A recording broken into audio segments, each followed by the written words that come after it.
وبركاته.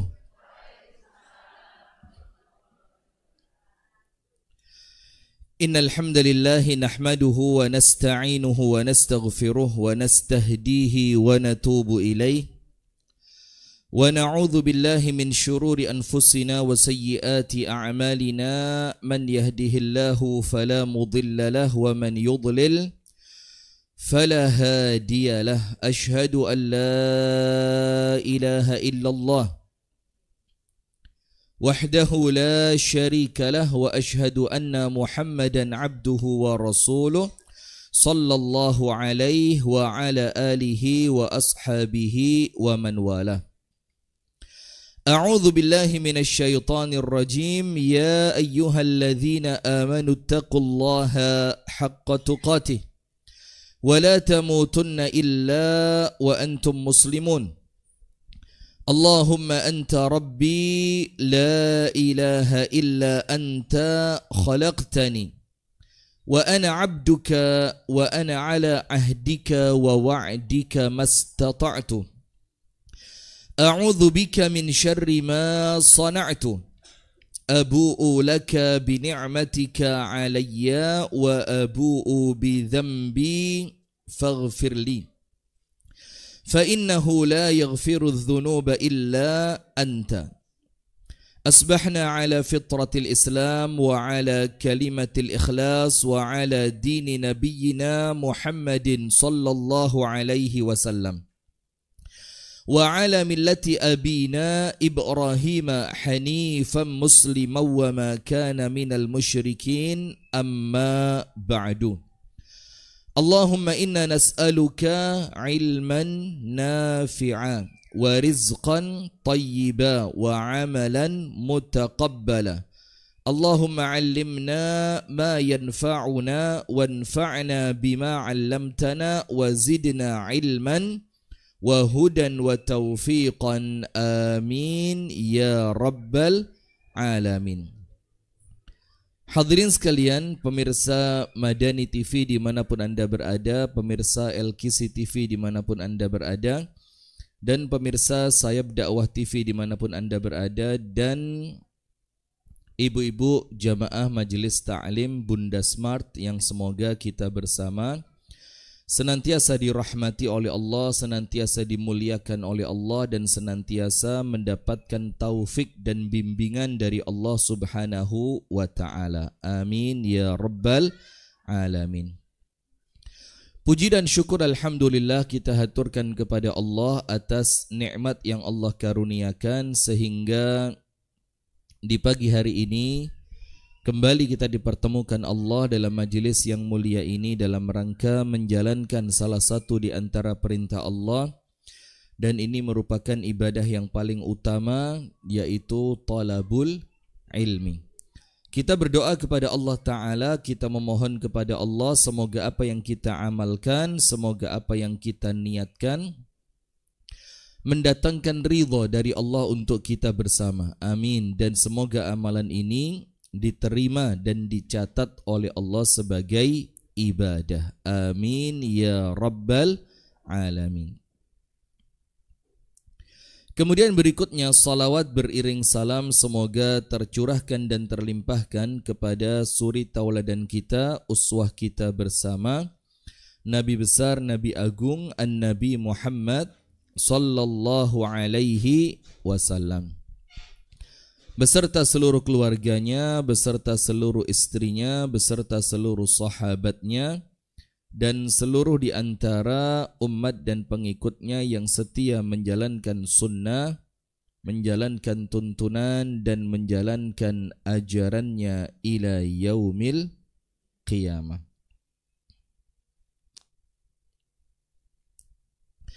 Ibu-ibu sekalian, kita lanjutkan, silakan dibuka pada halaman yang ke-114. Iya, betul ya?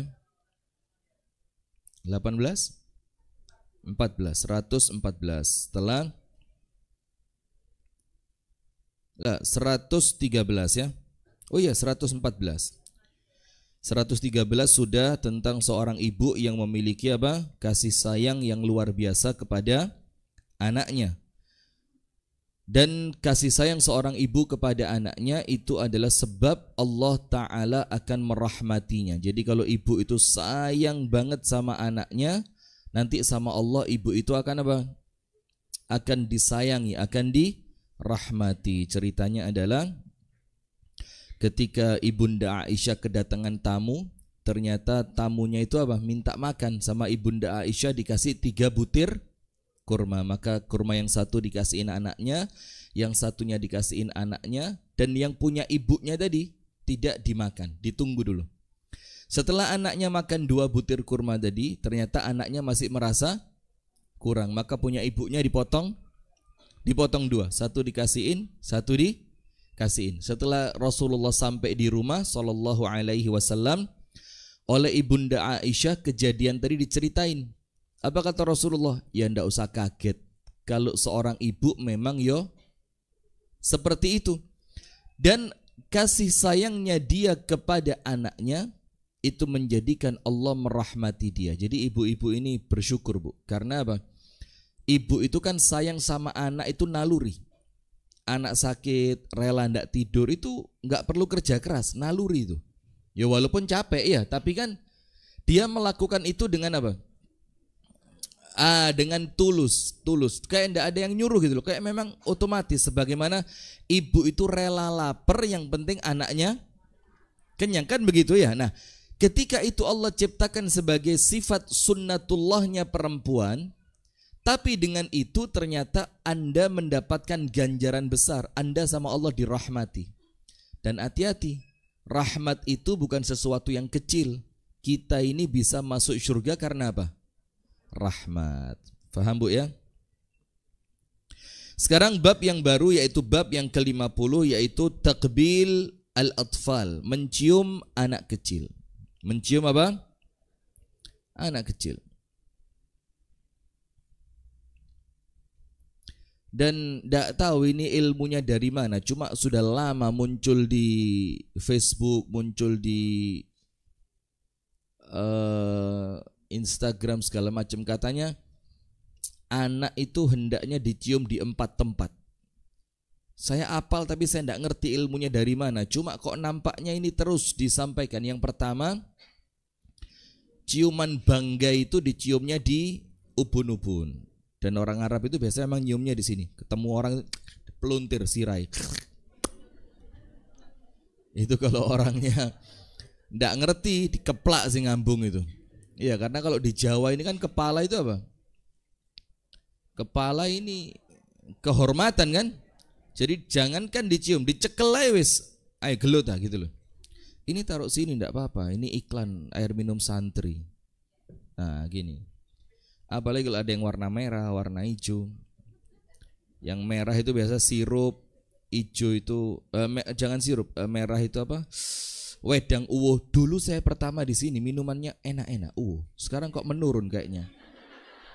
Bahkan zaman dulu itu ada gelas khusus buat Ustadz. Ustadz Rifki gelas sendiri, Ustadz Hatta gelas sendiri, Ustadz Nawawi gelas sendiri, Ustadz Sayrozi gelas sendiri, Ustadz Nur Hasan Yazid, Ustadz Wahyudi. Wah, jadi Bunda Smart ini jadi cek. Jadi kayak jualan gelas. Sekarang seger, air sehat sekarang, Masya Allah. Ya, sekarang sehat. Sudah, yang pertama dicium di mana, Bu? Di ubun-ubunnya. Ubun-ubun itu ya pokoknya di ndukure sirah loh, di atas kepala. Itu katanya itu ciuman yang menunjukkan orang tua memiliki rasa kebanggaan kepada anaknya. Maka ciumannya di atas kepala, seakan-akan kepalamu ini aku cium karena aku begitu bangga terhadapmu. Kemudian yang kedua itu dicium bukan di pipi, di kening. Kening itu kalau bahasa Inggrisnya batuk. Jadi di sini. Dan ciuman di kening itu katanya, saya ulang lagi ya, saya tidak ngerti ilmunya dari mana, cuma muter terus ini. Mungkin ya dari psikologi atau apa, tidak paham ya. Ciuman di kening itu ciuman bahwa orang tua itu ridho sama anaknya. Dicium di mana? Keningnya. Maka subhanallah, saya cerita ini berkali-kali, tapi saya senang nyerita no. Saya kalau nganter anak sekolah di Kutab Al-Fatih Paris itu ada beberapa ayah bapak yang nganter anaknya sekolah, entah anak laki atau anak perempuan. Itu sebelum anaknya anaknya masuk ke kelas, ke sekolahan, kan turun dari motor, turun dari itu dipegang kepalanya, didoain panjang gitu, masya Allah. Ini keren ini. Baru kemudian anaknya dicium anaknya salaman, cium tangan, baru disuruh masuk ke sekolahan. Wah ini keren ini. Itu dicium di keningnya gitu sambil didoain panjang gitu. Termasuk cucunya Pak Endro. Mana Pak Endronya? Pak Endro? Oh pengajian putri nih ya, lupa saya, astagfirullahaladzim. Kok kayak laki-laki semua udah medeni seger-seger. Yang kedua ciuman di mana? Kening, ciuman di kening. Ciuman di kening itu tanda seorang ayah atau ibu itu ridho dengan siapa? Anaknya. Kemudian ciuman di pipi itu biasa untuk mengungkapkan rasa rindu, kangen gitu. Maka ciumnya di mana? Pipi. Jangan berharap bibir, tidak ada bibir di sini. Yang terakhir ciuman tangan. Ciuman tangan itu ciuman betul-betul bentuk kasih sayang. Cinta betul itu ciumannya di mana?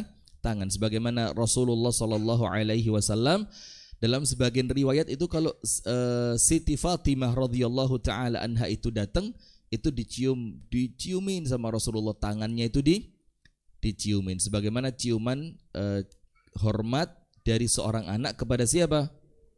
Orang tuanya. Nah sekarang kita masuk pada bab yang ke-50, yaitu mencium anak kecil. Mencium siapa? Anak kecil. Hadis yang pertama dari Ibunda Aisyah radhiyallahu taala anha wa ardaha, an Aisyah radhiyallahu taala anha qalat, jaa a'rabi, datang seorang Arab Badui, ila Nabi sallallahu alaihi wasallam, kepada Rasulullah sallallahu alaihi wa ala alihi wa sahbihi wasallam.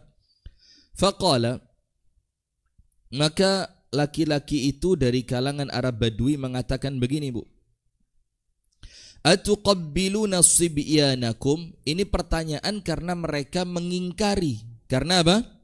Mengingkari. Ini soal inkari, karena mereka ingin mengingkari, karena apa yang dia lihat dari Nabi Muhammad itu untuk dia tidak lazim. Untuk dia apa? Tidak lazim. Ketika dia datang pas Nabi Muhammad menciumi cucunya Al-Hasan wal Husain, sudah radhiyallahu taala anhuma. Kemudian ketika orang Badui ini lihat, dia merasa ajaib, merasa aneh. Apakah kamu menciumi anak kecil, katanya. Menurut dia di tempat kami menciumi anak kecil itu tidak pantas. Itu menurut kami menurunkan kewibawaan. Itu menurut kami tidak menunjukkan kejantanan dan kelaki-lakian seorang laki-laki. Tidak pantas begitu. Atuqabbiluna sibyanakum? Lo mosok kok seorang nabi nyiumin anak kecil? Apa kata Rasulullah sallallahu alaihi wasallam menjawab orang Badui tadi? Faqala an-nabiy sallallahu alaihi wasallam, maka an-nabi sallallahu alaihi wasallam bersabda, "Au amliku laka?" Apakah saya berkuasa, kata Rasulullah. Jadi apa kuasa saya? Apa kemampuan saya? An naza'allahu min qalbika rahmah, kalau memang rahmat itu, kasih sayang itu oleh Allah sudah dicabut dari hatimu. Jadi maksudnya Nabi Muhammad, kalau memang Allah sudah mencabut kasih sayang dari hatimu, maka saya bisa apa? Artinya, kesukaan orang tua mencium anaknya, atau secara umum orang-orang dewasa mencium anak kecil karena ciuman kasih sayang, itu adalah bentuk di dalam hatinya penuh dengan kasih sayang. Kalau sudah tidak senang, bukan sekedar mencium, bahkan tidak senang sama anak kecil, ini ciri hati orang tersebut sudah kering dari rahmat Allah subhanahu wa ta'ala. Maka termasuk, Bu, di dalam masjid ini juga, kalau takmirnya masih sayang dengan anak kecil dikasih tempat, anak kecil difahamilah ketika mereka rame, ketika mereka lari-larian, ketika mereka teriak-teriak, itu kan normal, memang masih kecil. Itu tandanya orang tersebut adalah orang yang hatinya penuh dengan kasih sayang. Bahkan di zaman Amirul Mukminin Umar ibnul Khattab radhiyallahu taala anhu wa ardahu, itu Umar mau cari gubernur. Mau cari apa? Gubernur. Apa yang terjadi? Dipanggil salah satu orang dari suatu kabilah. Karena sampai cerita kepada Umar, orang tersebut adilnya Masya Allah, rasa takutnya kepada Allah luar biasa, ilmunya juga bagus, kemudian kesigapannya untuk melayani masyarakat atau umat juga keren. Maka apa yang terjadi? Sama Umar dipanggil orang tadi untuk dites, untuk wawancara. Pantas tidak dia jadi gubernur. Ketika orang yang mau diwawancara itu datang, pas Amirul Mukminin Umar radhiyallahu anhu itu sedang mencium anak kecil. Maka laki-laki itu bilang, "Ya Umar, Umar lo ini," kata dia, "Umar, kok nyium anak kecil? Saya punya beberapa anak, tidak ada satupun yang saya cium." Harapannya dia itu menunjukkan kekuatan. Harapannya orang itu menunjukkan kejantanan, keberanian. Sehingga kalau sampai nyium anak kecil dianggapnya, maaf ya, kalau bahasa kita sekarang mungkin kok koyok banci sih. Gitu loh, maksudnya gampangan itu ya. Kok ndak laki-laki banget? Laki-laki itu yang dicium tembok. Laki-laki itu yang dicium anak panah. Yang dicium, astaghfirullah wa atubu ilaih, nas'alullah as-salama wal afiyah, semoga selamat ya, aspal gitu. Yang dicium apa lagi? Kompor. Yang dicium apa? Pucuke peluru. Berangkat kuburan insyaallah. Nah maka dengan itu ketika laki-laki ini datang, Umar pengen ngecek dia bener ndak dia ini calon pemimpin yang bagus. Ternyata pas itu Umar radhiyallahu anhu sedang mencium anak kecil, bilang, "Saya Umar punya anak kecil banyak, ndak ada satupun yang saya cium." Apa kata Umar? "Kamu ndak nyium anak kecil?" "Ndak." Kata Umar, "Sudahlah. Nyium anak kecil itu rahmat dalam hati. Berarti kamu tidak pantas jadi pemimpin karena kamu tidak memiliki rahmat di dalam hati. Sama anak saja kamu tidak nyium, bagaimana nanti dengan masyarakatmu?" Bukan maksudnya nyium masyarakat, maksudnya dengan masyarakat nanti khawatir kamu tidak punya kasih sayang. Maka kata Umar, berarti memang Allah tunjukkan kepada saya kamu tidak pantas jadi gubernur, jadi pemimpin. Maka mencium anak kecil itu bukan perkara remeh, Bu. Itu perkara yang besar. Ini ibadah yang luar biasa yang menunjukkan tersimpannya kasih sayang di dalam hati. Apalagi seorang suami nyium istri. Lah serius, nyium istri. Jadi ciuman itu ndak harus pembukaan, Bu. Tolong difahami ya.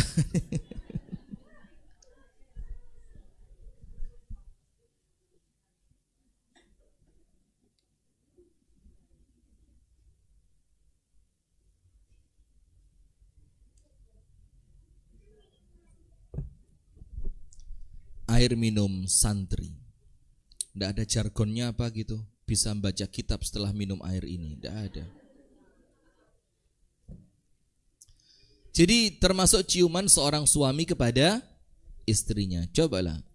Jujur ya. Ini bukan untuk menunjukkan vulgar, tapi yo nyemangati yang lain. Siapa yang kalau mau tidur pipinya dicium sama suaminya? Angkat tangan. Enggak, kalau kadang-kadang enggak perlu, yang rutin tiap malam. Loh bukan pamer, nyemangati yang sudah sepuh-sepuh ini kesian. Ini kan rata-rata berapa di sini usia? 40 ke atas? Ya mungkin kalau diambil rata-rata 40 ya. 60? 50 kalau diambil rata-rata. Enggak, ini kalau diambil rata-rata 40-an lah. Karena ada yang masih 17, ada yang masih. Mas Arif anaknya usia berapa itu? Nah itu yang nulung itu, yang 2,5 itu loh. Yang 2,5 itu kalau diambil rata-rata nulung yang lain. Nah maka termasuk yo kalau bisa Bu, kalau bisa. Ndak usah ciuman, gak usah ngambung-ngambung. Ya Allah kate turus, wong kesel ngantuk kate ngambung telapos sih Mas. Ndak gitu. Ini ciuman sekedar apa? Menunjukkan rasa kasih sayang. Nah maka sampai ketika seorang laki-laki yang akan Umar angkat menjadi pemimpin, ternyata laki-laki itu tidak pernah mencium anak kecil, sama Umar apa? Langsung gugur dari seleksi. Ini tidak layak jadi seorang pemimpin. Kenapa? Kalau sama anaknya saja tidak punya rahmat dan kasih sayang, bagaimana dia bakal rahmat dengan anak buahnya, dengan rakyatnya, dengan masyarakatnya? Nah maka yang pertama di situ dulu. Maka ini perkara perlu diamalkan Bu ya, kalau punya anak kecil. Nah untuk yang belum punya tidak apa-apa, yang sabar. Yang apa? Sabar. Karena apa? Punya anak itu ujian, belum dikaruniai anak juga ujian. Sampai ada kisah bagaimana orang-orang yang tidak punya anak itu ternyata sampai bersyukur gara-gara teman-temannya dia yang punya anak. Nas'alullah as-salamah wal afiyah, semoga Allah menyelamatkan kita semua. Ternyata anaknya kacau semua. Sampai akhirnya yang tidak punya anak itu merasa apa? Alhamdulillah yo, kok aku sampai gak duwe anak. Ojo-ojo le aku duwe anak, yo podo koyo iku. Masuk penjara karena ini, ketemu di tempat ini, makan ini, minum ini, kumpul. Ini make kok sosial tambah entek suara nih. Cek. Enak sudah, biarin. Sudah. Apa kandungan hadis ini Bu? Hadis yang ke-90 yaitu Rasulullah SAW mencium anak kecil dan Rasulullah mengingkari seorang Arab Badui yang tidak mau mencium anak kecil. Karena apa? Karena apabila kita tidak mau mencium, itu ciri rahmat Allah telah dicabut dari hati kita. Nomor 1, manfaatnya, faedahnya hadis ini, kandungan hadis ini adalah bolehnya mencium pipi anak dari kerabat yang mempunyai pertalian mahram maupun yang bukan mahram sebagai bentuk kasih sayang dan kelembutan terhadap mereka. Jadi kalau sama anak kecil, selama tidak memunculkan fitnah, boleh dicium. Tapi hati-hati, kalau yang nyium itu orang lain bukan keluarganya, kalau perempuan mendingan enggak.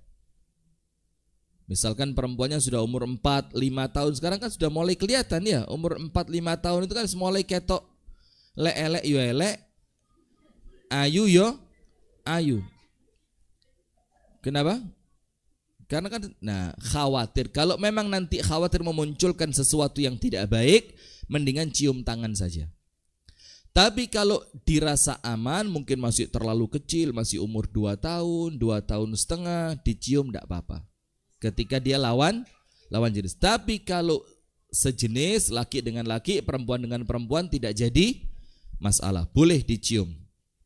Bahkan hukumnya apa? Sunnah. Hukumnya sunnah.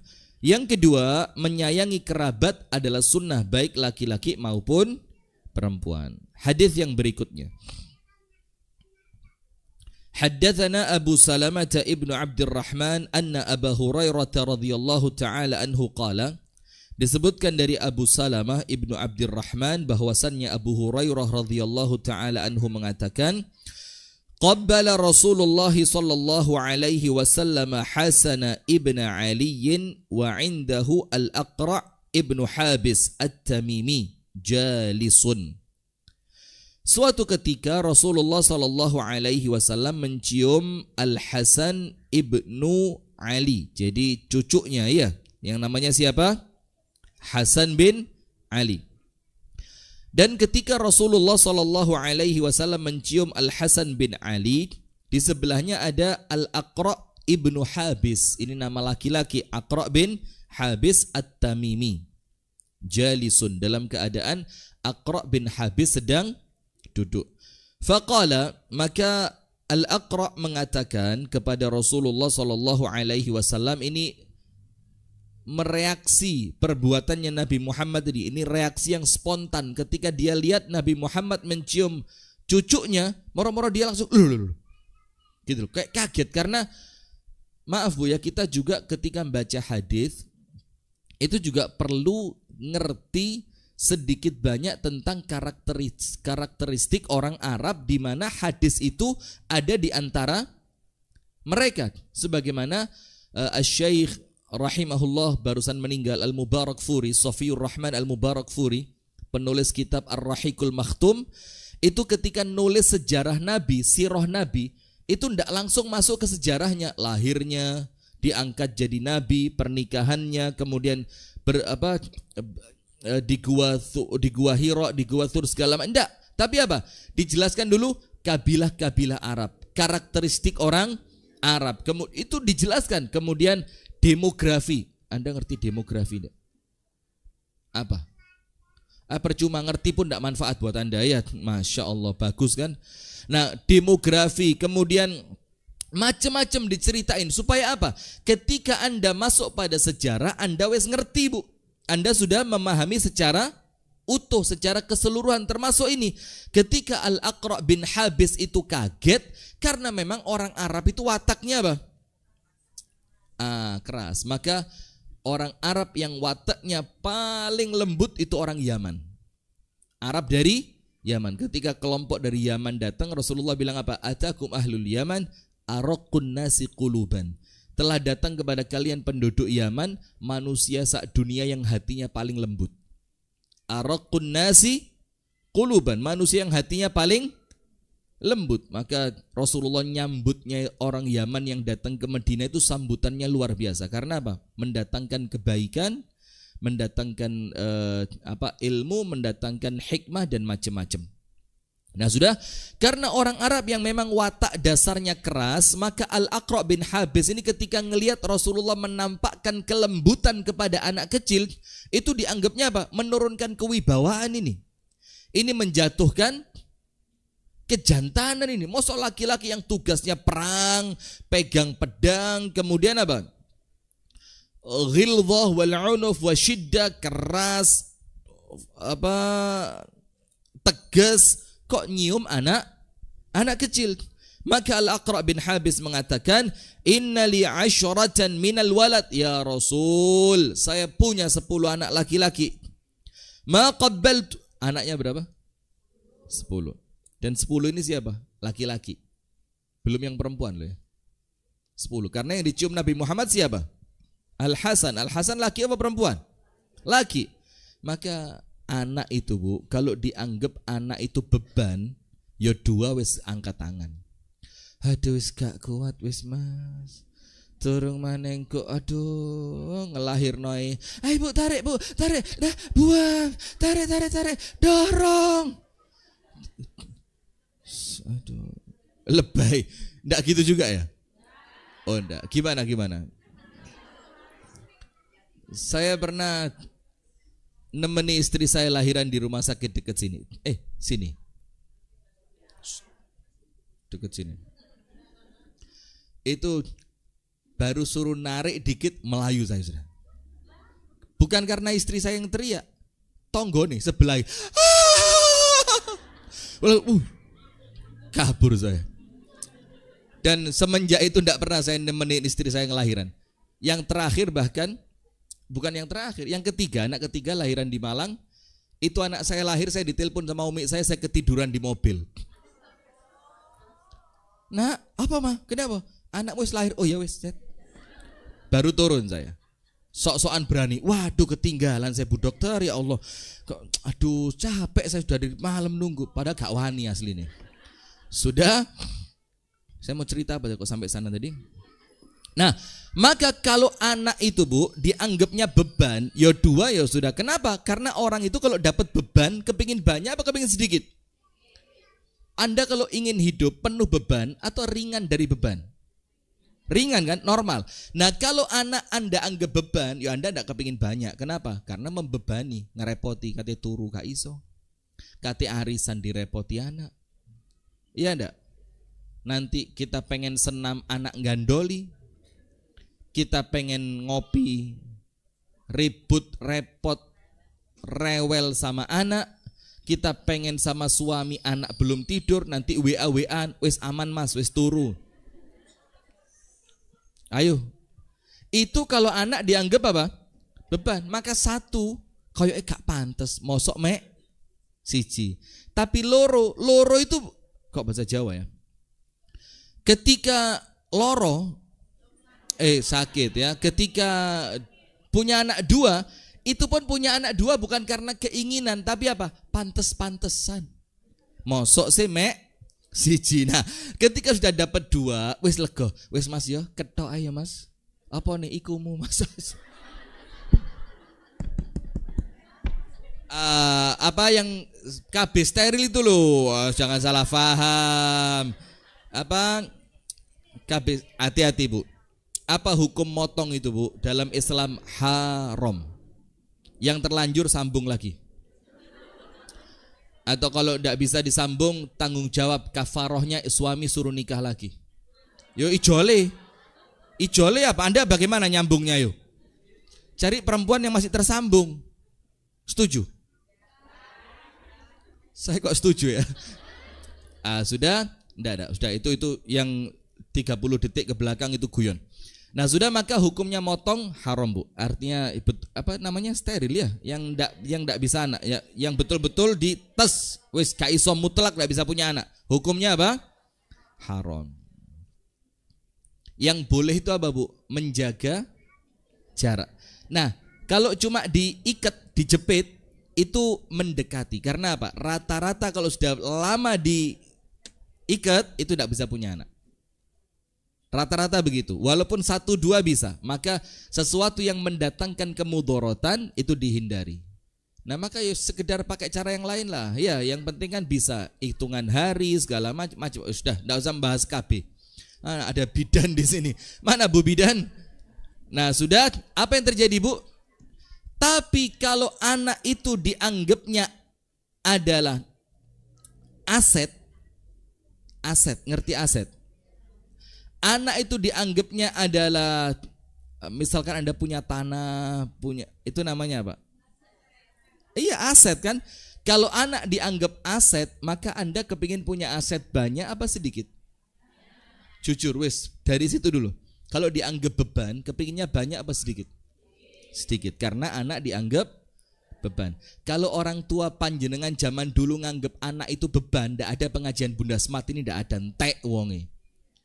Tapi orang tua panjenengan zaman dulu bu, mudah-mudahan sing siji dadi dokter, sing siji dadi insinyur, sing siji dadi bojone ustad, sing siji dadi iki. Akhirnya apa? Ini muncul generasi masya Allah luar biasa. Tapi coba zaman dulu orang tua panjenengan nganggep anak itu adalah beban, ya sentek. Nah maka jangan anggap anak itu beban bu, anak itu aset. Nanti dia yang nganterin Anda umroh. Nanti yang satunya kalau panjenengan sakit dia bagian yang ngobati. Nanti yang satunya bagian kalau panjenengan pengen jalan-jalan dia yang nyangoni. Nanti yang satunya bagian kalau panjenengan itu sedih dia yang ngajak panjenengan jalan-jalan ke Australia. Nah kalau anak itu dianggap aset, maka Anda tidak akan menganggap anak itu sebagai beban. Pengen punyanya berapa kalau aset? Banyak. Maka lihat laki-laki ini. Anak saya Rasul yang laki 10, yang perempuan, yang bumbuan, yang mungkin banyak juga kan. Nah maka coba angkat tangan yang ibu-ibu nun sewu nggih, jujur aja enggak apa-apa. Yang anaknya di atas 5. Ini penyakit sudah. Yang di atas 5. Terus berapa? 2. 3 pun itu kebablasan Ustaz. Wayayanu lah kok terus nih mali dadi 3. Berapa? 5. Yang paling besar usia berapa? Bagus. Ini masih bisa 7, 8, 9 ini masih bisa ini. Serius kalau anak pertama 18 berarti masih kok ngeruncel heram sih mbak. Loh, oh enggak kak. Bagus. 5, bagus. Insya Allah nanti tambah banyak. Kenapa? Anda tidak tahu bu, anak mana yang bakal nyenengin Anda. Alhamdulillah, berkah itu anak kembar itu berkah itu. Ada yang nanti Anda tidak tahu mana anak yang ngelegakno hati. Anda tidak tahu nanti mana anak yang bakal menjadi syafaat di hari kiamat, maka perbanyak, insya Allah bagus. Sudah, kita lanjutkan, itu bukan materi kita. Sudah, maka dikatakan di sini ibu-ibu yang dirahmati oleh Allah, ini Al-Aqra' bin Habis ketika melihat Nabi Muhammad mencium Al-Hasan ibnu Ali, maka dia mengatakan, ya Rasulullah, saya ini memiliki 10 anak laki-laki. Ma qabbaltu minhum ahada. Satu pun dari yang 10 itu, satu aja tidak ada yang saya cium. Tidak ada yang saya cium. Ini keren atau memalukan? Keren atau memalukan? Memalukan. Ma qabbaltu minhum ahada. Satu pun tidak ada yang saya cium. Satu pun. Mulai lahir sampai mungkin sekarang sudah ada yang umur 11, 12, 13, tidak ada satupun yang saya cium. Kenapa, Bu? Mumpung sik cili ambungono. Nanti kalau mereka sudah SD kadang-kadang wis risih. Apalagi turun di sekolahan, ibunya nganter pakai motor, sama ibunya anaknya mau dicium. Kayak mama iki. Kayak mama, biasa padahal ya gak mama loh. Ibu sin didelok koncoku, tidak mau. Maka mumpung mereka masih kecil itu dibanyakin. Sehingga apa? Nanti sampai mereka besar mereka terbiasa. Mereka tidak segen, mereka tidak merasa risih. Tapi kalau mulai kecil tidak pernah, itu nanti jadi bukan sekedar risih ya, tapi hatinya itu kering gitu loh, Bu. Hatinya itu apa? Kering. Sampai saya punya kakak, sekarang umurnya sudah 40 lebih. Itu kalau pulang ke rumah umi saya itu turunnya be umi saya, tidurnya sama umi saya, saking kolokan itu apa? Ngalem, tapi ngalemnya ngalem bagus, ngalem sama ibunya. Coba ngalem sama perempuan lain ya apa? Ngalemnya bagus. Dan masya Allah luar biasa. Kalau datang, Bu, itu kamarnya umi saya dibongkar, diresiki sampai pucuane dipan. Bongkar, umi saya suruh ngungsi sebentar ke kamarnya siapa gitu, kamarnya beli. Saking apa? Saking waktu kecil disayangnya luar biasa. Maka rasa sayang itu akan senantiasa muncul sampai dia dewasa, sampai dia besar. Nah, maka umur masih kecil itu jangan dilewatkan. Maka eman kalau menyia-nyiakan waktu ketika anak kita masih kecil. Kita tidur sama dia ndak malu, kita ciumin dia ndak malu. Bahkan kalau dia sakit kita gosokin badannya pakai mie, ndak malu. Sehingga ketika dia dewasa dia akan melakukan yang sama kepada kita. Jadi sudah kenyang dengan kasih sayang. Maka apa Rasulullah katakan? Fanadhara ilaihi Rasulullah sallallahu alaihi wasallam thumma qala. Nabi Muhammad merasa aneh, Bu. Itu Al-Aqra' bin Habis yang ngomong tidak pernah nyium anak kecil, sama Rasulullah langsung dilihat. Dan pandangannya, Bu, itu pandangan aneh, pandangan merasa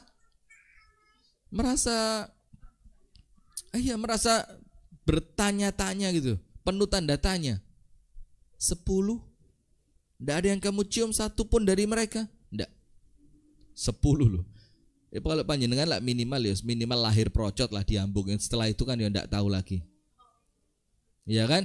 Ini 10. Rasulullah sampai ngelihat dengan wajah apa? Wajah heran, Bu. 10.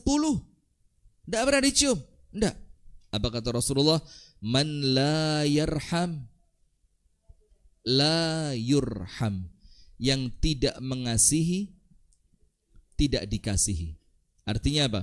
Yang tidak menyayangi manusia tidak akan disayangi oleh Allah. Dalam hadis yang lain, irhamu man fil ardi yarhamukum man fis sama. Sayangi makhluknya Allah yang ada di bumi, maka Allah akan menyayangi kalian. Maka hati-hati, Bu, ini jawaban dari kama tadinu tudan. Sebagaimana kamu berbuat, kamu akan dibalas sesuai dengan perbuatanmu. Al jaza'u min jinsil amal, balasan sesuai dengan amalan. Kemudian kalau kita menyayangi maka kita akan disayangi oleh Allah. Maka ingat apa kandungan hadis yang kedua ini?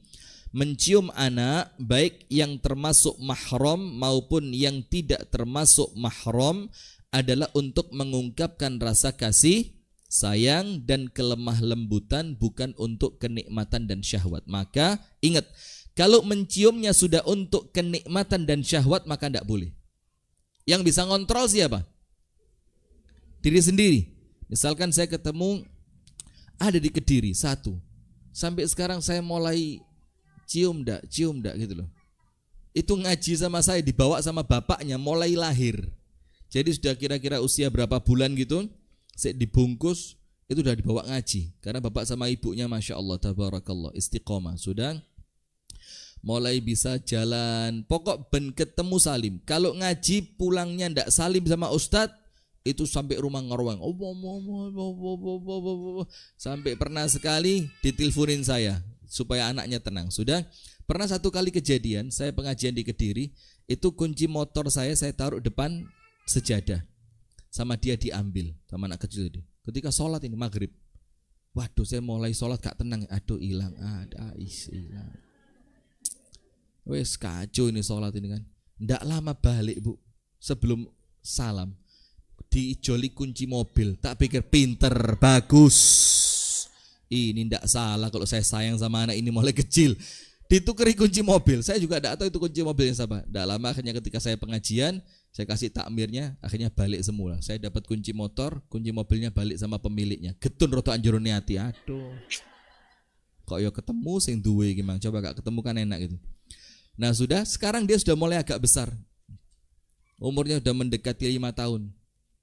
Saya ini mulai mau dicium kayak waktu dia kecil. Kalau saya pribadi tidak ada masalah. Tapi saya khawatirnya orang yang ngelihat itu loh. Ustadz kok geragas men sih? Kok dalam keadaan ya Allah tidak ada perasaan apapun. Nah tapi kalau sudah mulai muncul seperti itu bu, khawatir memunculkan salah faham dari orang lain, khawatir yang muncul adalah kenikmatan dan syahwat, maka bukan lebih baik dihindari, harus dihindari. Tapi kalau munculnya kasih sayang, munculnya apa? Munculnya bentuk rahmat, munculnya adalah rasa kelemah lembutan, munculnya adalah rasa ingin welas asih sama anak kecil, maka boleh, baik mahram ataupun bukan. Ingat loh ya, anak kecil, bukan ibunya anak kecil. Faham adik-adik ya? Faham. Yang kedua, orang yang tidak mau menyayangi, salah satu bentuknya apa? Tidak senang nyium anak kecil. Itu salah satu bentuk orang yang tidak mengasihi. Salah satu bentuknya apa? Dia tidak mau mencium anak kecil. Maka apa balasan untuk dia? Maka dia tidak akan mendapatkan kasih sayang dari Allah yang maha penyayang. Sampai sini faham ya? Jadi ada sunnah mencium anak kecil. Wabil khusus wa khususul khusus, anaknya sendiri. Sering-sering mumpung dia masih kecil diciumin. Dan beda, laki sama perempuan beda. Kalau perempuan sampai SMP masih kolokan. Bahkan sudah lulus kuliah, sudah jadi dokter. Saya punya, ya bukan teman, sudah kayak saudara di Bekasi. Itu anak perempuannya sudah jadi dokter sekarang. Itu kalau ketemu bapaknya, papi. Ada ustadz. Nggak apa-apa Depi. Kan anak sama papi. Tak pikir kok gak keliru ngambung aku hari ini. Saya kan takut. Serius bu. Dan itu dia lakukan dimanapun. Walaupun saya ingetin, tapi kalau di depan umum ya nampaknya kurang pantas. Itu kalau anak perempuan. Kalau anak laki, saya kelas 3 SD kelas, mari diambung ibu.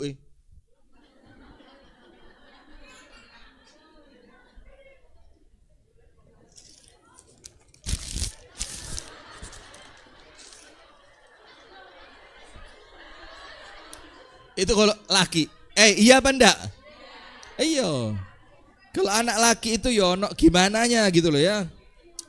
Ono rodok-rodok gengsi, malu, risih, apalagi di depan temennya. Itu bisa masuk kelas dibully habis itu. Entek wis gak oleh melok bal-balan. Kongon keterampilan ngerajut, nyulam, bikin sulak, kerajinannya itu nanti. Ndak boleh ikut sepeda, ndak boleh ikut apa? Bal-balan gak oleh. Nanti disuruhnya bikin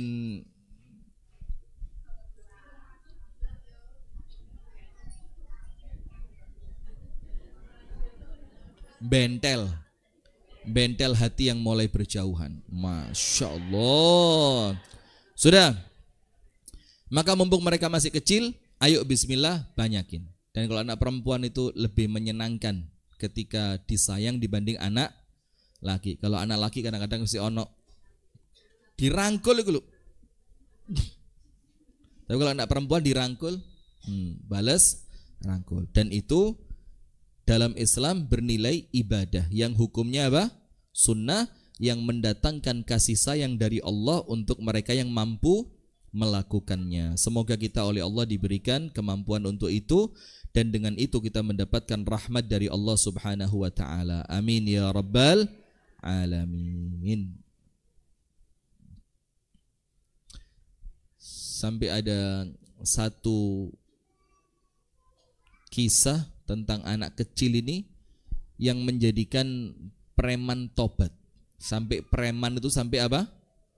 Sampai tobat.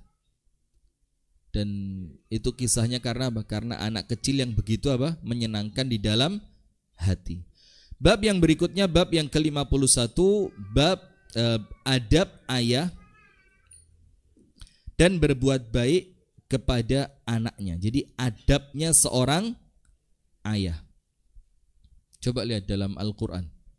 Banyak cerita-cerita tentang para nabi dengan anaknya. Nabi Ibrahim dengan Nabi Ismail. Wa idh yarfa'u Ibrahimu al-qawa'ida minal baiti wa Ismail.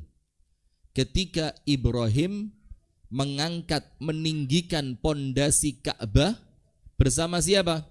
Ismail. Rata-rata kalau orang ngomongnya apa? Bangun Ka'bahnya. Padahal di situ ada nilai bagaimana seorang ayah bekerja sama dengan anak di dalam ketaatan kepada Allah. Ini adab. Ada lagi yang lain. Ketika Nabi Ibrahim berbincang dengan Ismail ketika Ismail mau disembelih. Ini bukan sekedar ngomong tentang ujian, tapi ngomong bagaimana menjalin komunikasi yang baik antara seorang ayah dengan anak dan macam-macam. Cuma sayangnya sisi keluarga dalam Al-Quran itu kalau muncul mesti kalah dengan sisi ibadah, kalah dengan sisi tauhid, kalah dengan sisi fikih, kalah dengan bagian-bagian yang lain. Padahal bagian keluarganya ini ya penting juga untuk dipelajari. Nah sekarang adab ayah. Jadi adab ayah itu artinya bagaimana seorang ayah memiliki adab terhadap siapa? Anak, atau minimal terhadap keluarga, atau minimal kepada anaknya, dan berbuat baik kepada anaknya. Ini ada dua hadis dan keduanya keren. Keduanya apa? Keren. Yang pertama, halaman yang ke-116. Anil Walid ibni Numair ibni Aus annahu sami'a abahu yaqul, dari Al-Walid bin Numair bin Aus, dia mendengar ayahnya mengatakan. Jadi ada hadis yang periwayatnya itu Bu, rawinya an itu dari bapak sampai 9 ke atas. Paham enggak? 9 ke atas artinya dari anak, bapak, kakek, buyut, cangga, warek apa wareng? Wareng, utut-utut, udel-udel, koping-koping, meripat-meripat, rambut-rambut, sampai berapa? Sampai 9. Itu menunjukkan apa? Kuatnya tradisi ilmu di dalam keluarga mereka. Sampai ilmu itu didapatkan oleh anak dari bapak, bapak dapat dari kakek, seperti itu. Sampai ada yang 9 Bu ke atas. Nah kalau ini dari Walid ibnu Numair ibnu Aus, dia mendengar siapa? Ayahnya mengatakan, kanu yaquluna, bahwasannya mereka biasa berkata, as-salah minallah wal adab minal aba. Kesolihan itu adalah pemberian dari Allah, sementara adab itu diambil dari bapak. Maka hati-hati, kalau ada anak yang tidak beradab, yang pertama kali tertuduh adalah bapaknya. Adab, tapi kalau karakter ibu. Karakter itu apa? Beda loh, karakter sama adab. Adab itu seni bermuamalah dengan orang lain. Ketemu senyum, ketemu salim, ketemu menyapa. Itu namanya apa? Adab. Kalau karakter itu lebih kepada pemberani, dermawan, pelit. Maka rata-rata kalau ibunya pejuang, anaknya pejuang. Kalau ibunya dermawan, anaknya rela berkorban. Rata-rata begitu. Karena kalau karakter itu nampaknya lebih kental diambil dari ibu dibanding dari bapak. Kenapa? Karena bapak itu kan kumpulnya jarang sama anak. Tapi kalau ibu kan lebih intens. Waktu interaksi seorang anak dengan ibunya lebih panjang dibanding dengan bapaknya. Maka saya pernah cerita di sini tentang ibundanya Imam Syafi'i. Ketika Imam Syafi'i nangis pengen sekolah di sekolahannya anak-anak orang kaya, sementara ibunya tidak punya duit, ibunya kan pembantu. Maka ketika Imam Syafi'i pulang sekolah nangis, ibunya tanya, mau kemana? Kenapa kamu nangis? Dibilang, pengen sekolah di sana loh bu, tapi sekolahannya mahal, khusus anaknya orang kaya. Sama ibunya bilang, sudah jangan nangis, kita berangkat sekarang. Coba, padahal tidak punya uang, tapi karakternya dibentuk. Sing penting kendel dhisik. Sudah ketika diajak berangkat, ternyata berangkatnya bukan ke sekolahan, diajak berangkat ke pasar. Diajak beli kursi, bangku. Diajak beli apa? Bangku. Sudah setelah sampai di sekolahannya, ibunya Imam Syafi'i keliling, cari di luar kelas tempat yang paling memungkinkan mendengar suara guru dengan jelas. Setelah ketemu tempatnya, bangkunya ditaruh di situ. Syafi'i, kamu taruh sini kursimu. Anak cerdas seperti kamu, tidak perlu di dalam kelas. Di luar kelas saja sudah bisa pinter. Betul, akhirnya Imam Syafi'i pulang pergi bawa bangku. Temennya pulang pergi bawa tas, bawa buku. Jangan dikira tidak dibully bu, ya dibully. Tapi karena ibunya apa? Kuat, karakternya terbentuk. Sampai singkat cerita ketika guru di kelasnya anak orang kaya tidak masuk, Imam Syafi'i memberanikan untuk ngajar. Katanya anak-anaknya orang kaya, biarin, kita bully anak yang melarat ini. Ternyata setelah Imam Syafi'i diizinkan ngajar, ketika gurunya tidak masuk, ngajarnya lebih enak, lebih pintar dibanding gurunya. Sampai anak-anaknya orang kaya ketika pulang ngomong ke orang tuanya, guru kita dipecat aja. Kenapa? Kami dapat guru lebih enak. Siapa? Teman kami sendiri, namanya Muhammad bin Idris. Besoknya bapaknya tidak percaya, besoknya sekolah, bapaknya ikut sekolah, kepingin ngetes guru baru. Ternyata bapaknya yo melok belajar akhir. Kok enak iki nih. Akhirnya mulai hari itu Imam Syafi'i yang ngajar. Apa yang terjadi? Ibunya tidak perlu kerja lagi. Bayarannya Imam Syafi'i dari ngajar anak-anaknya orang kaya itu cukup untuk menghidupi dia plus ibunya. Coba karakter. Sampai ketika Imam Syafi'i, singkat cerita panjang, sudah besar, sudah dewasa, mendekati tua, itu pulang dari Irak, balik ke Mekah, bawa harta wakeh. Sama ibunya apa? Saya tidak mau anak saya pulang cari ilmu bawa uang. Pulang cari ilmu ya harus bawa ilmu. Akhirnya semua uangnya, emasnya, perhiasannya, untanya, kudanya, kainnya dibagi buat orang Mekah. Dan Imam Syafi'i masuk ke rumah ibunya tidak bawa apapun kecuali ilmu. Apa kata ibunya? Hadza waladi, ini baru anak saya. Sekarang ndak, baru mondok digadang-gadang, cok mulai kecuali jadi menteri lo ya. Cok mulai kok tunggu bojo papat lo ya. Lah ndak. Kata ibunya apa? Fair. Kamu tak kirim cari ilmu, maka saya ndak akan nuntut kamu pulang bawa duit. Wong saya nyuruh nyari apa? Nah, beda kalau kamu tak keluarin, tak suruh nyari bapak. Pulang harus bawa. Nah, kenapa arahnya ke situ terus kalau di Bunda Smart ini ya? Ada apa dengan panjenengan ini, Bu? Tidak tahu, ini pemikiran pengaruh loh, Bu. Ini ada apa? Loh, kalau ada apa dengan Ustadz? Ada apa dengan jamaah kok ini di sini, baru di sini Ustadz disalahkan loh ya. Di tempat lain jamaah yang salah. Sudah. Maka dibilang di sini Bu, ini keren ini Bu. Jadi kesolihan itu dari siapa? Allah. Itu merupakan minnah wa hibah. Hibah itu pemberian, minnah itu anugerah dari Allah. Orang jadi soleh, jadi taat, rajin ngaji, rajin sholat, rajin ke masjid, rajin puasa, ngomongnya santun, macam-macam. Itu semua kesolihan dari Allah. Tapi ingat, wal adab, sementara adab itu budi pekerti dari siapa? Dari Bapak. Dan salah satu yang saya hormat itu putranya Ustadz Abdul Kudus, Masya Allah, namanya Umar. Itu ketemu di mana saja mesti marani, salaman, cium tangan, dan mesti sopan. Dan saya lihat memang abahnya orangnya baik. Jadi mesti pas itu. Dan ini ustadz-ustadz yang lain juga banyak seperti itu. Tapi yang saya tahu langsung itu Umar putranya Ustadz Abdul Kudus. Itu Masya Allah, nyenengin banget anaknya, nyenengin. Nah sudah, maka adab dari siapa? Dari bapak. Maka eman ya kalau bapaknya harus meninggalkan masa kecil anaknya sekedar untuk kerja belani oleh duit sing akeh. Padahal kadang-kadang uang banyak itu ya belum tentu baik kan? Belum tentu baik. Kadang-kadang dengan uang yang banyak malah menjadikan kehidupan tidak baik karena merasa semuanya tercukupi, semuanya ada, semuanya terjamin. Maling garai ya bang, garai wonge bukan males, ngalem ya, ndak ada sifat fight-nya itu, ndak ada. Fight itu apa? Fight, pejuang, petarung. Jadi semangat untuk gelutan itu kan.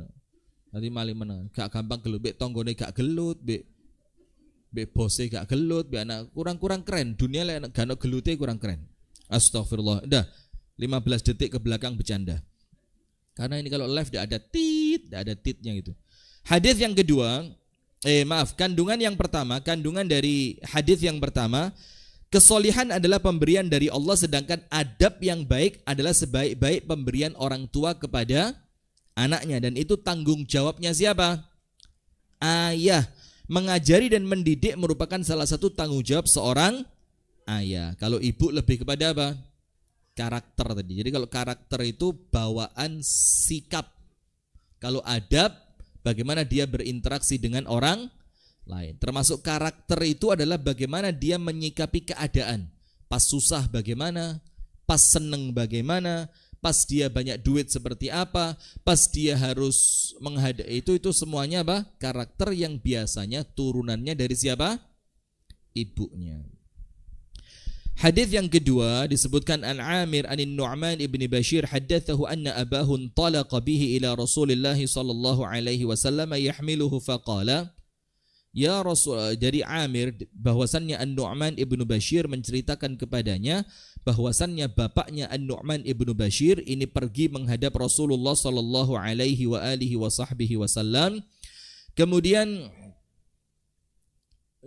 bapaknya mengatakan, ya Rasulullah, wahai utusan Allah, inni ushhiduka anni qad nahaltu an-Nu'man kadza wa kadza.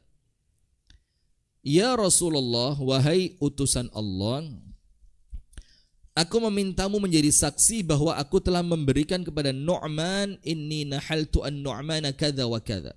Aku kasih buat anakku ini dan itu.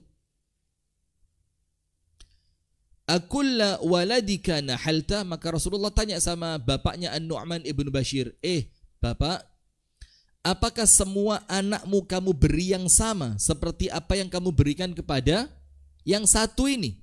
Ini loh Bu, adil ya. Qala, maka bapaknya mengatakan, la, tidak, aku hanya memberikan kepada yang satu ini. Faqala, maka Rasulullah mengatakan, fa ashhid ghairi, maka saya tidak mau jadi saksi. Kamu cari aja saksi-saksi yang lain. Kalau caranya begini saya tidak mau. Kalau tidak adil begini saya tidak mau. Fa ashhid ghairi, cari saksi selain saya. Thumma qala, kemudian Rasulullah sallallahu alaihi wasallam mengatakan, alaysa yasurruka an yakunu fil birri sawaa? Bukankah kamu senang kalau nanti semua anak-anakmu ini baiknya kepada kamu sama semua?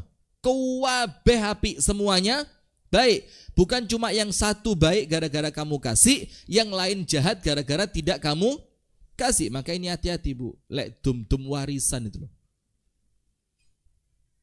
Lebih pas lagi sebelum diwariskan misalkan. Karena hartanya banyak, khawatir kalau dum-dum waris nanti, kalau nunggu dia meninggal, nanti justru yang paling butuh jatahnya malah dapat sedikit gara-gara mungkin dia perempuan ya. Padahal justru anak perempuan ini yang kebutuhannya paling banyak misalkan. Sementara sing lanang wis oge karena yang laki ini presiden. Bagaimana Hajah Yuning? Siap di depan alun-alun lagi? Bukan alun, apa? Anur. Anur waktu itu Anur ya, Kili Suci ya. Taman Kili Suci ya, sudah siap, sudah seragamnya sudah dibikin. Belum. Bagus. Dukung bagus, tidak apa-apa. Tapi ya wes kita harus mulai mengerti artinya kan. Ya apa caranya? Kita politik itu kayak bukan kolam kita ya. Yo dukung silahkan. Saya pun dukung. Nomor berapa Ustadz? Nomornya belum keluar. Siapa orangnya Ustadz? Anda tahulah kira-kira saya dukung siapa ya? Iya. Pokok dukung itu jangan yang pernah berkhianat, jangan yang suka nonton porno, itu aman wis, insya Allah aman. Yang suka-suka nonton porno itu, kan katanya Dokter Boyke itu orang kalau kecanduan film porno otaknya apa? Rusak. Terus kalau orang otaknya rusak masa disuruh mimpin ya? Iya, enggak pantas. Enggak pantas. Siapa yang kampanye? Enggak ada kampanye. Kampanye itu gak dibayar kok kampanye. Kalau saya dijadikan jurkam itu karuan. Takon 1 titik berapa juta gitu menisa naik. Itu gak oleh kalah terus mendukung mesti sing didukung kalah. Zaman mulai saya nyoblos loh Bu, gak tahu sih tak coblos menangi gak tahu. Kenapa? Maka saya kepingin sekali-sekali nyoblos yang menang ya sekaruan golek sing bakal menang sopo coblos saya. Cek keroso rasanya menang itu. Mesti benyoblos kalah terus. Cemumut kakak. Alah percuma modal semangat gak tahu menang. Sudah, astagfirullah wa atubu ilaih. Apa tadi? Nah maka Bu, kalau Anda khawatir nanti dibagi waris apa yang Anda inginkan tidak terwujud, sing melarat oleh kok malah titik, sing wis sugih oleh kok, maka ada cara namanya apa? Dibagi sebelum Anda meninggal, tapi pembagiannya bukan waris, pembagiannya apa? Hibah. Tapi hibahnya harus dimusyawarahkan dengan adil. Dijak ngomong baik. Iki lho, sampai lak wis sugih ha. Kerja ya wis lancar, anak-anak ya wis mentas kabeh. Iki lho adikmu wedok. Bojone kerjane ya sik durung mapan, anake akeh, sing ndek pondok ae 14, durung sing ndek. Lho kenapa? Lho kan tadi anak sebagai aset. Lho ya gak masuk. Wis diceramai dawa ndak masuk. Anak kan sebagai apa tadi? Aset. Anak di pondok 14, sing kuliah ono 7, sing durung sekolah hai 4, ya kan? Nah, sudah anak piro ya sudah panjenengan hitung sendiri aja. Nah, maka dibicarakan dengan baik. Maka Rasulullah mengatakan, kalau mau bagi, bagilah yang adil. Kalau satu dikasih, semua dikasih, walaupun mungkin secara adilnya pemberiannya tidak harus sama, sesuai kadar kebutuhan. Maka Rasulullah bilang, bukankah kamu ingin nanti mereka itu baiknya kepadamu juga sama? Maka kalau kamu kepingin baiknya mereka sama, kamu kasih kebaikan kepada mereka juga harus sama. Kalau yang satu dikasih, yang lain juga dikasih. Kalau yang satu tidak dikasih, yang lain jangan dikasih. Maka Rasulullah bilang, kalau baginya tidak adil, saya tidak mau jadi saksinya. Saya tidak mau jadi saksinya. Faqala, maka bapak itu mengatakan, bala, ya sudah, saya kepingin anak saya berbakti dengan kebaktian yang sama. Qala, fala idzan, maka Rasulullah mengatakan kalau begitu, ya sudah kalau begitu jangan dilakukan, jangan dikasih sama Nu'man bin Bashir ini. Qala Abu Abdullah Al-Bukhari, laisa syahadatu minan Nabi sallallahu alaihi wasallam rukhsatan. Maka persaksian dari Nabi itu bukanlah keringanan. Maksudnya apa? Nabi Muhammad tidak mau menjadi saksi sesuatu yang salah, nanti dianggap kesalahan itu akan menjadi benar ketika Nabi Muhammad jadi saksinya. Salah ya tetap salah. Maka kandungan hadis ini, seseorang wajib menyamakan pemberian kepada anak-anaknya. Jika dia melebihkan pemberian kepada salah satunya, menurut imam yang 3 hukumnya boleh tapi tidak disukai, dan hibahnya tetap sah. Jadi kalau memang dikasih yang satu lebih banyak dibanding yang lain, itu makruh walaupun pemberiannya hukumnya apa? Sah. Tapi itu kalau tanpa alasan. Kalau ada alasan, misalkan anaknya lebih banyak, misalkan yang satu sudah kaya, misalkan dia lebih butuh karena dia anak perempuan, suaminya sudah meninggal, maka makruhnya hilang. Yang kedua, disunnahkan merekatkan sesama saudara. Jadi sunnahnya itu malah menjadikan anak-anak kita itu akur. Jangan sampai mereka apa? Musuhan gara-gara bedanya atau pilih kasihnya orang tua di dalam pemberian. Tidak melakukan sesuatu yang bisa menimbulkan permusuhan di antara mereka atau menyebabkan perbuatan durhaka kepada orang tua. Jadi kalau yang satu dikasih, yang satu enggak, nanti yang enggak dikasih bakal durhaka. Kalau dia dosa karena durhaka kepada kita, tapi kita sebabnya, maka dosanya kembali kepada siapa? Kepada kita yang menjadikan dia durhaka. Yang ketiga, memang diakui hati bisa condong kepada salah satu anak atau istri, namun pemberian wajib sama. Kalau urusan hati, memang itu di tangan siapa? Allah. Tapi kalau urusan pemberian wajib adil. Sebagaimana Nabi Muhammad lebih condong kepada siapa di antara istri-istrinya? Ibunda Aisyah. Tapi jatah malam adil. Maka ketika Rasul ditanya, ya Rasul, siapa manusia di dunia ini yang paling kamu cintai? Rasulullah wenteng, Aisyah. Kata sahabat yang tanya, lu yo ngerti ya itu istri kamu kok. Maksud saya yang laki-laki itu loh siapa? Karena sahabat yang tanya ini GR. Dikira dia Nabi Muhammad bakal menjawab siapa? Kamu. Jadi sahabat ini bilang, yang saya maksud sing lanang ya Rasul, yang laki-laki itu loh. Apa kata Rasulullah? Abuha, bapaknya Aisyah. Hah? Oh ya wis lah, gak usah takon maneh. Timbang jendengku tambah jero ini gak metu-metu ya. Jangan, gak usah tanya lagi. Maka ada penjelasan para ulama panjang sekali. Bagaimana bahagianya ibunda Aisyah ketika Rasulullah itu terang-terangan di hadapan para sahabat mengatakan manusia saat dunia yang paling dicintai siapa? Aisyah. Itu hikmahnya besar. Tapi secara jatah malam sama. Maka Rasulullah ketika keluar dari rumahnya ibunda Aisyah dan istri-istri yang lain, Rasulullah bilang apa? Ya Rasul, ya Allah, ini pembagian yang aku mampu. Tapi tolong aku jangan dihukum tentang apa yang aku tidak mampu. Maksudnya tidak mampu apa? Urusan hati. Maka Anda tidak akan ngerti hadis ini kalau suami Anda nggak wayuh gitu, tidak ngerti Anda. Tidak ngerti.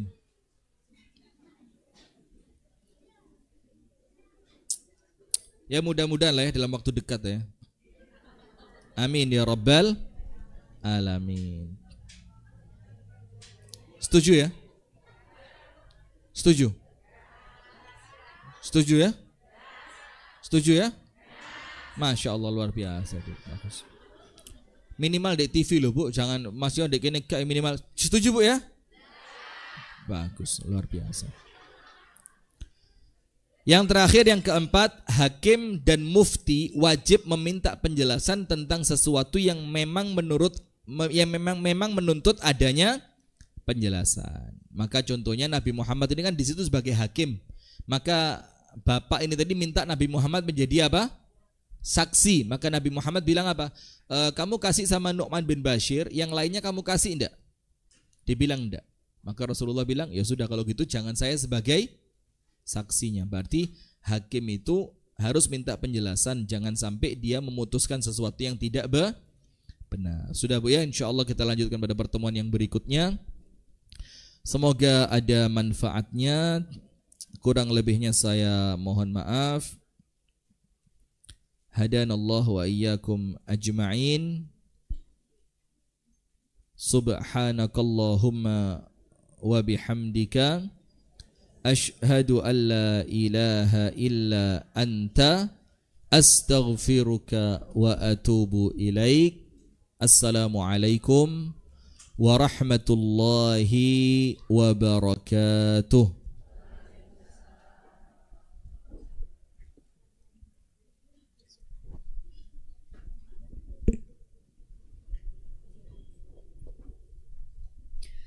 Alhamdulillah, jazakallah khair Ustadz Rifki yang telah menyampaikan tausiah pada pagi hari ini. Semoga apa yang beliau sampaikan dapat bisa kita amalkan dalam kehidupan sehari-hari.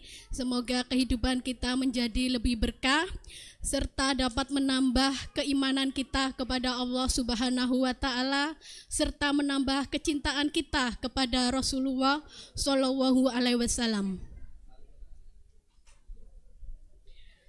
Untuk infak pada hari ini, alhamdulillah infak Bunda Semart mendapatkan 1 juta rupiah, sedangkan infak dana dakwah sosial mendapatkan 661.000 rupiah. Jazakumullah khair kepada bunda-bunda sekalian. Semoga apa yang jenengan infakkan pada hari ini, insya Allah dibalas oleh Allah berupa kebaikan. Amin ya robbal alamin.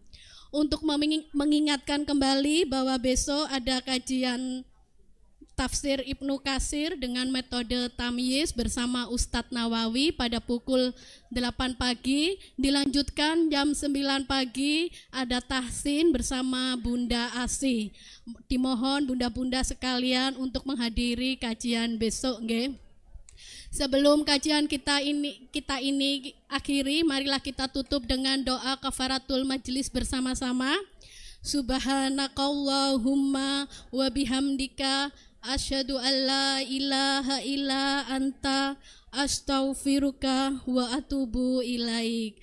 Akhirul kalam wabillahi taufik wal hidayah. Wassalamualaikum warahmatullahi wabarakatuh.